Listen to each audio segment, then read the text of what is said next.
நமது உடலில் சுமார் 72,000 இரத்த குழாய்கள் உள்ளன. இவற்றில் இதயத்திலிருந்து உடலின் இதர பாகங்களுக்கு இரத்தம் கொண்டு செல்லும் மிக முக்கியமான இரத்த குழாய்களில் இரத்த ஓட்டம் சீராக இருக்க வேண்டும்.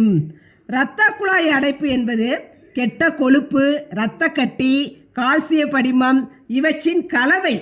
இரத்த குழாயில் ஏற்படும் சேதத்தினால் இந்த கலவையானது உண்டாகி இரத்த குழாயில் அடைப்பை ஏற்படுத்தும்.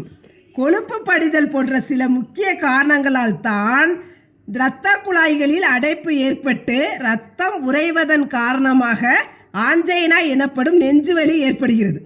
பின்னர் மாரடைப்பு வரக்கூடும். ஆனால் எந்த ஒரு அறிகுறியுமே இதற்கு வெளியில் தெரியாது.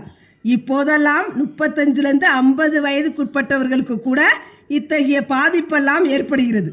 50 முதல் 70% வரை ஏற்பட்டுள்ள இரத்த குழாய் அடைப்புகளைத்தான் இசிஜி, எக்கோ, ட்ரெட்மில் போன்ற சோதனைகள் மூலம் கண்டறியலாம்.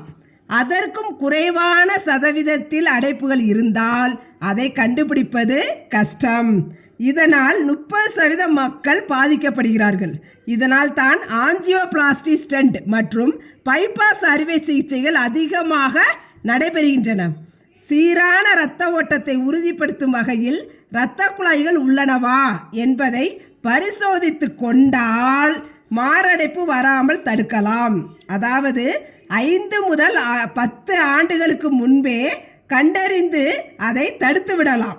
சர்க்கரை நோய், உயர் இரத்த அழுத்தம், உடல் பருமன், அதிக எடை, உயர் இரத்த கொழுப்பு, புகைப்பிடித்தல், உயர் மன அழுத்தம், இதய நோய் உள்ள குடும்ப பின்னணி, ஜெனட்டிக் பாரம்பரியம், அதாவது வாரிசுகளுக்குரிய இந்த பிரச்சனை உள்ளவர்கள் இரத்த குழாய்கள் ஆரோக்கியமாக உள்ளனவா என்பதை பரிசோதித்து கொள்வது மிகவும் நல்லது.